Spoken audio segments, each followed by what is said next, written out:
નમસ્તે વિદ્યાર્થી મિત્રો, હું નીલમ મિસ્ત્રી, અશ્વમેઘ વિદ્યાલય કેદાપાડી. ધોરણ 9માં આપણે ચેપ્ટર નંબર 11 કાર્ય અને ઉર્જા વિશે શીખીએ છીએ. તો એમાં હવે આપણે ટોપિક જોઈએ છે ગતિ ઉર્જા. તો એમાં આપણે બે પ્રવૃત્તિઓ સમજી ગયા છે. હવે આગળ જોઈએ તો કોઈ ગતિમાન વસ્તુ જો કાર્ય કરી શકે છે તો ઝડપથી ગતિ કરતી વસ્તુ તેના જેવી જ પણ ધીમેથી ગતિ કરતી વસ્તુની સાપેક્ષમાં વધારે કાર્ય કરી શકે છે. બરાબર. હવે આપણે સમજી ગયા છે કે જો કોઈ પદાર્થ અથવા તો વસ્તુ ગતિમાં હોય, બરાબર, તો એ કાર્ય કરી શકે છે.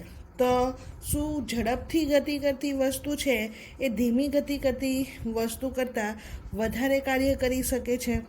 તો એના માટે એક ઉદાહરણ છે ગતિશીલ ગોળી. બરાબર.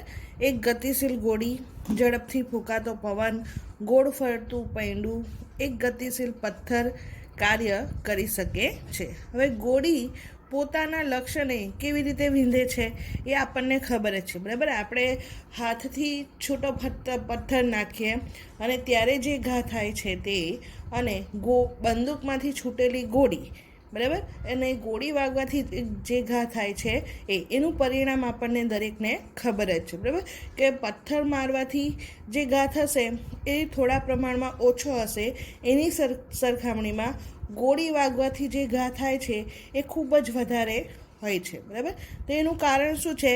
તો એ પદાર્થની ગતિ. બરાબર. એટલે પથ્થર જે છે એ પથ્થરની સરખામણીમાં ગોળીની જે ગતિ છે એ કેવી હોય છે? વધારે હોય છે. બરાબર. આમ જે પદાર્થ પાસે ગતિ ઉર્જા વધારે, એ ગતિ ઉર્જાના કારણે આપણને થયેલું કાર્ય પણ વધારે પ્રમાણમાં જોવા મળશે. ઓકે. વહેતો પવન પવનચક્કીની પાંખોને કેવી રીતે ફેરવી શકે છે એ પણ આપણને દરેકને ખ્યાલ છે. ગતિશીલ વસ્તુઓ ઉર્જા ધરાવતી હોય છે અને આ ઉર્જાને આપણે શું કહીએ છીએ? ગતિ ઉર્જા કહીએ છીએ. બરાબર. એટલે અહીંયા ગતિ ઉર્જાની વ્યાખ્યા શું આવશે? તો ગતિશીલ વસ્તુઓ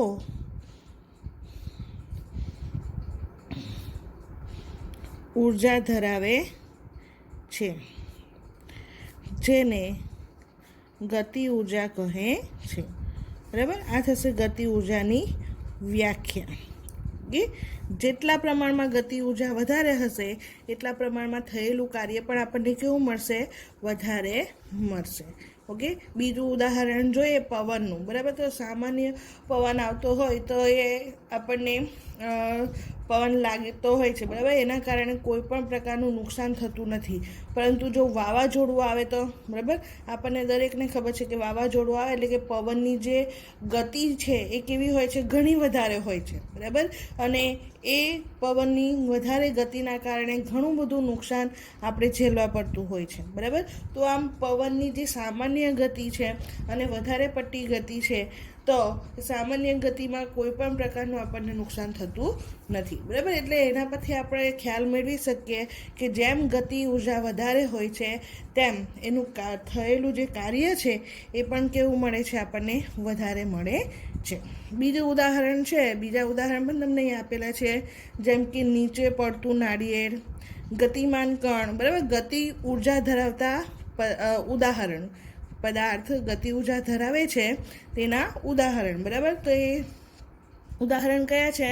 તો નીચે પડતું નાળિયેર, એટલે કે નાળિયેરી પરથી નીચે પડતું નાળિયેર, ગતિમાન કાર, ગબડતો પથ્થર, ઉડતું વિમાન, વહેતું પાણી, વહેતી હવા, દોડતો ખેલાડી વગેરે ગતિ ઉર્જા ધરાવે છે. બરાબર. એટલે કે ગતિ ઉર્જા ધરાવતા પદાર્થના અહીંયા ઉદાહરણ તમને આપેલા છે. ટૂંકમાં કોઈ વસ્તુમાં તેની ગતિના કારણે ધારણ થતી ઉર્જાને શું કહેવામાં આવશે? ગતિ ઉર્જા કહેવામાં આવે છે. વસ્તુની ગતિ ઉર્જા તેની ઝડપ સાથે વધે છે. બરાબર. મેં તમને અત્યારે જ જણાવી ગઈ. બરાબર, કે વસ્તુની ગતિ ઉર્જા વધે છે તો એ કોની સાથે વધશે? તો ઝડપ સાથે. જેમ ઝડપ વધતી જશે તેમ એની ગતિ ઉર્જામાં પણ શું થતો જશે? વધારો થતો જશે. કોઈ વસ્તુ તેની ગતિના કારણે કેટલી ઉર્જા ધરાવતી હશે?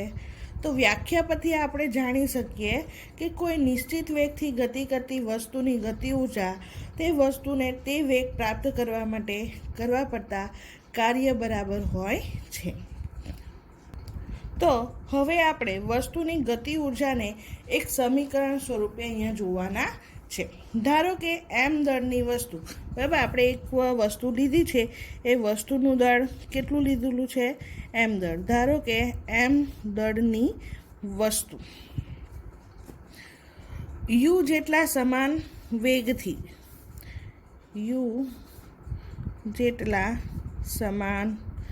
વેગથી ગતિ કરી રહી છે. હવે ધારો કે તેના પર એફ જેટલું બળ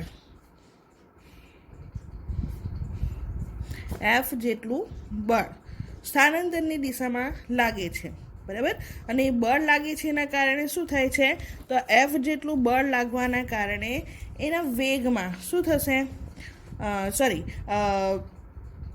બળ લાગે છે એના કારણે એ અંતર કાપશે, બરાબર. એટલે એફ જેટલું બળ સ્થાનાંતરની દિશામાં લાગે છે અને તેથી વસ્તુનું એસ જેટલું સ્થાનાંતર થાય છે, બરાબર. વસ્તુનું સ્થાનાંતર થાય છે, કેટલું થાય છે? એસ જેટલું સ્થાનાંતર થાય છે. અને સમીકરણ આપણે આગળ જોઈ ગયા છે, કયું? W = F × S, બરાબર. તો સમીકરણ પરથી આપણે લખી શકીએ કે W = F × S, બરાબર. તો વસ્તુ પર થયેલા કાર્યને કારણે તેના વેગમાં શું થાય છે? ફેરફાર થાય છે, બરાબર. હવે અહીંયા યુ જેટલા એ સમાન વેગથી ગતિ કરે છે, પરંતુ એના પર એફ જેટલું બળ લાગે છે અને એ બળના કારણે એસ જેટલું સ્થાનાંતર કરે છે અથવા તો અંતર કાપે છે, બરાબર. તો એ જ્યારે અંતર કાપે છે તો ત્યારે એના વેગમાં શું થાય છે? ફેરફાર થાય છે, બરાબર. એટલે વસ્તુ પર જે કાર્ય થાય છે એ કાર્યના કારણે એના વેગમાં શું થાય છે? ફેરફાર ઉત્પન્ન થાય છે, એટલે કે વેગમાં ફેરફાર ઉત્પન્ન થાય છે. ધારો કે તેનો વેગ યુથી બદલાઈને વી થાય છે, બરાબર. યુ જેટલા સમાન વેગથી ગતિ કરતું હોય છે, એના પર બળ લાગવાના કારણે એનો જે વેગ છે એ યુ પરથી બદલાઈને કેટલો થઈ જાય છે? વી જેટલો થઈ જાય છે, બરાબર. એટલે વેગમાં ફેરફાર ઉત્પન્ન થયો કહેવાય. અને આ વેગમાં ફેરફાર ઉત્પન્ન થાય એટલે વેગનો ફેરફાર એને આપણે શું કહીએ છીએ? પ્રવેગ કહીએ છીએ, બરાબર. એટલે વેગનો ફેરફારના કારણે પ્રવેગ ઉત્પન્ન થાય છે, તો એ પ્રવેગને આપણે સ્મોલ a વડે દર્શાવીએ છીએ, બરાબર. આપણે શીખી જ ગયેલા છે, ઓકે, જે આપણે ચેપ્ટર નંબર 8માં જોઈ જ ગયેલા છે, બરાબર. તો ચેપ્ટર નંબર 8માં આપણે ગતિના 3 સમીકરણનો પણ અભ્યાસ કરેલો છે અને ત્યાં આપણે અચળ પ્રવેગ એથી ગતિ કરતી કોઈ વસ્તુના પ્રારંભિક વેગ યુ અને અંતિમ વેગ વી તથા સ્થાનાંતર એસ વચ્ચેનો સંબંધ પણ આપણે જોયેલો છે. એટલે કે કયું સમીકરણ આવશે? તો 2as = v² - u². આ સમીકરણ આપણે ચેપ્ટર નંબર 8માં જોઈ ગયા છે, શીખી ગયેલા છે, બરાબર. તો એના પરથી જો એસને આપણે સૂત્ર કરતા બનાવીએ તો એસ બરાબર શું થશે? v² - u² / 2a. આ આપણને મળશે, બરાબર. જેને આપણે અહીંયા સમીકરણ નંબર 1 લખીશું અને અહીંયા લખીશું આપણે સમીકરણ નંબર 2, બરાબર. હવે આપણે શું કરવાનું છે? તો હવે આપણે ચેપ્ટર નંબર 9માં પણ આપણે જોઈ ગયા છે, બરાબર. ચેપ્ટર નંબર 9માં શું જોઈ ગયા છે? તો બળનું સમીકરણ મેળવી ગયેલા છે, બરાબર. કે પદાર્થ પર લાગતું બળ એ કોના સમપ્રમાણમાં હોય છે? તો પદાર્થમાં ઉત્પન્ન થયેલા પ્રવેગ અને પદાર્થના દળના ગુણાકાર જેટલું હોય છે, બરાબર. તો ચેપ્ટર નંબર 9માં આપણે જોઈ ગયા છે કે F = ma, ફાધર = માં. આ સમીકરણ મેં તમને સમજાવેલું છે, બરાબર. તો F = ma.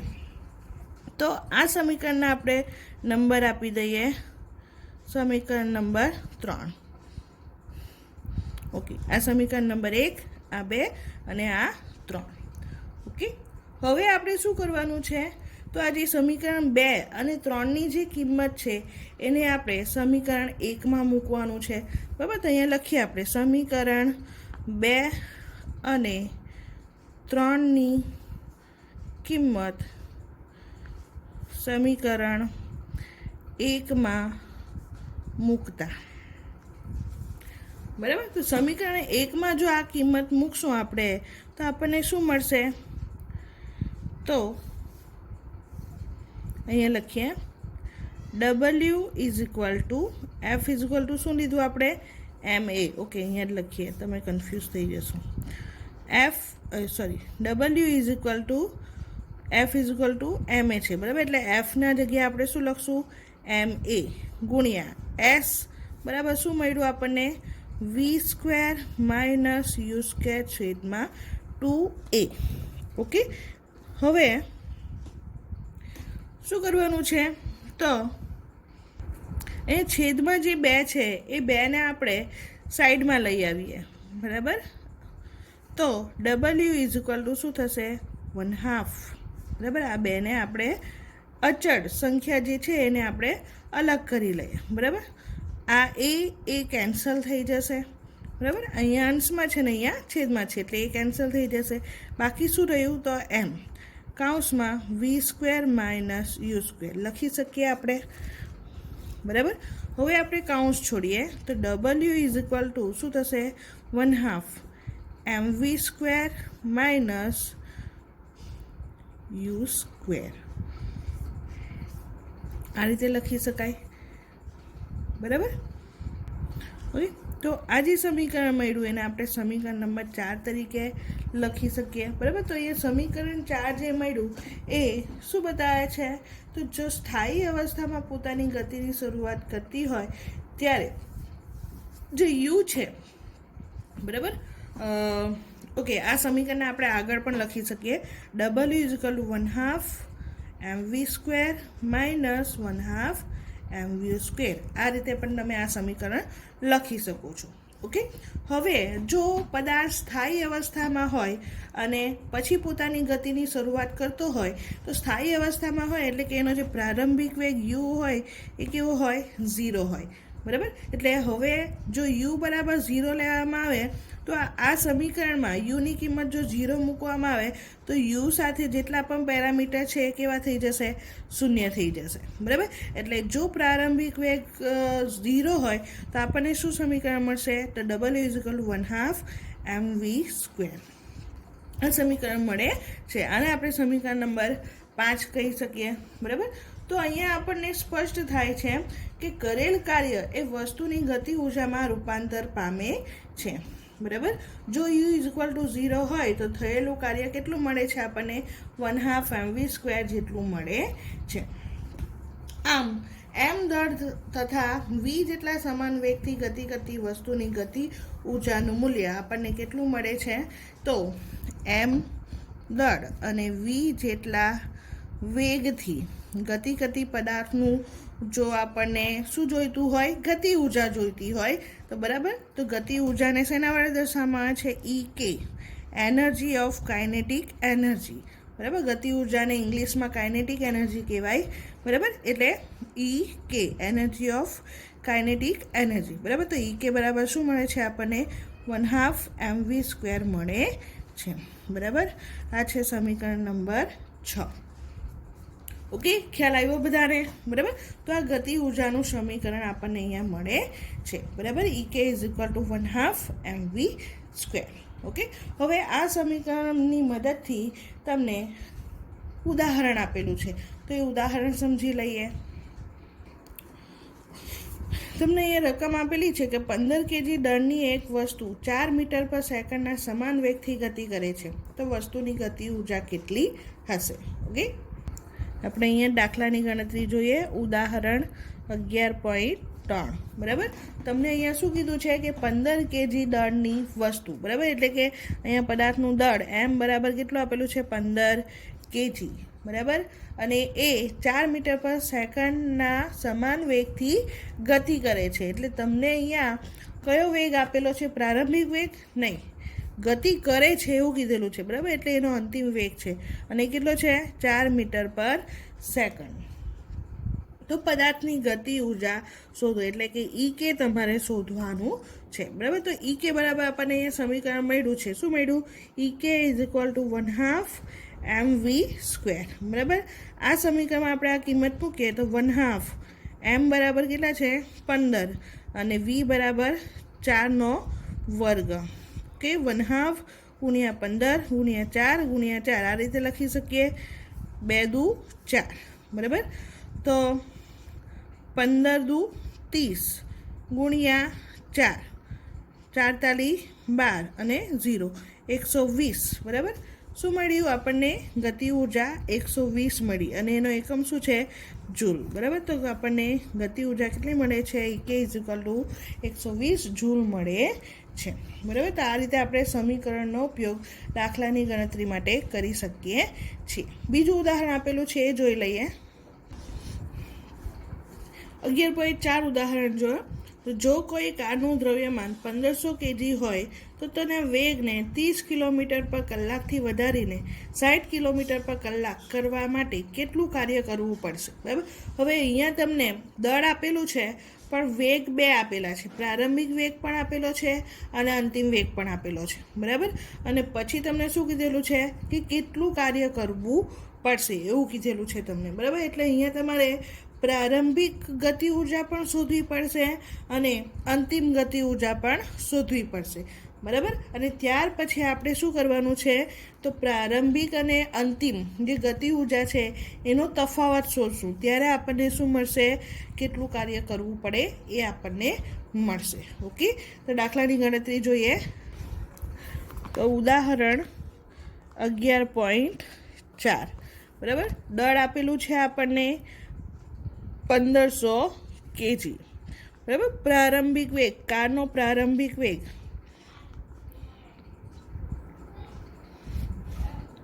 u is equal to કેટલા આપેલા છે?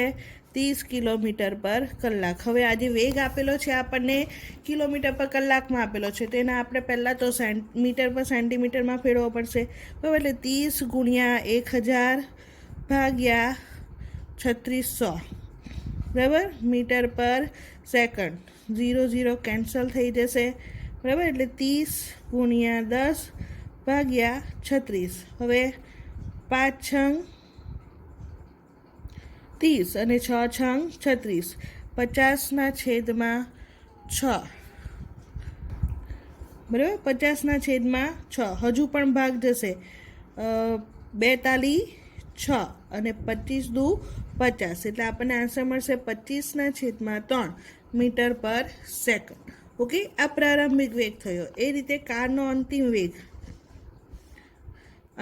વેગ v ઇઝ ઇક્વલ ટુ કેટલા આપેલા છે આપણને? 60 કિલોમીટર પર કલાક. તો એને પણ મીટર પર સેકન્ડમાં ફેરવીએ. 60 ગુણ્યા 1000 ભાગ્યા 3600 મીટર પર સેકન્ડ. 0 0 કેન્સલ. 60 ગુણ્યા 10 ભાગ્યા 36, 6 દાન 60 અને 6 છંગ 36, બરાબર. એટલે ફરીથી ભાગ જશે. 5 દુ 10 અને 3 દુ 6, એટલે 5 ગુણ્યા 10/3, એટલે આન્સર આવશે 50/3 મીટર પર સેકન્ડ. ઓકે, આપણને પ્રારંભિક વેગ અને અંતિમ વેગ મીટર પર સેકન્ડમાં મળી ગયો. હવે આપણે શું કરવાનું છે? તો પ્રારંભિક ગતિ ઉર્જા શોધવાની છે અને કારની અંતિમ ગતિ ઉર્જા શોધવાની છે, બરાબર. તો અહીંયા લખીએ કારની પ્રારંભિક ગતિ ઉર્જા. તો પ્રારંભિક ગતિ ઉર્જા ઈ કે ઇઝ ઇક્વલ ટુ E' કે લઈએ, બરાબર. E' is equal to 1/2 mu², બરાબર. હવે પ્રારંભિક દળ કેટલું છે? 1500 આપેલું છે. યુ કેટલા આપણને મળ્યા? તો 25/3. વર્ગ છે એટલે આપણે 2 વાર લખી દઈએ એને આ રીતે. ઓકે, ભાગ ઉડાવીએ, બરાબર. ભાગાકાર ગુણાકાર કરીએ તો આપણને આન્સર શું મળશે? તો અહીંયા આન્સર આવશે, બરાબર. આ અંશ જે છે દરેકનો તમે ગુણાકાર કરો અને પછી ભાગાકાર કરશો તો આન્સર તમને આ રીતનો મળશે 156250 જૂલ, બરાબર. આ તમને કારની પ્રારંભિક ગતિ ઉર્જા મળી. એ રીતે કારની અંતિમ ગતિ ઉર્જા, તો એને આપણે E∬k વડે દર્શાવીએ તો 1/2 mv², 1/2 1500 ગુણ્યા અંતિમ વેગ 50/3 ગુણ્યા 50/3, અને એનો પણ તમે ગુણાકાર કરશો તો તમને એનો આન્સર મળશે 62,5000/3 જૂલ, બરાબર. પ્રારંભિક ગતિ ઉર્જા મળી ગઈ, અંતિમ ગતિ ઉર્જા મળી ગઈ. હવે શું કરવાનું છે, તો હવે આપણને પૂછેલું છે કે કેટલું કાર્ય કરવું પડશે. એટલે આ જે બંને ગતિ ઉર્જા મળી એ ગતિ ઉર્જાને આપણે શું શોધવા પડશે, ફેરફાર શોધવો પડશે, બરાબર. એટલે હવે આપણે લખી શકીએ કે થયેલું કાર્ય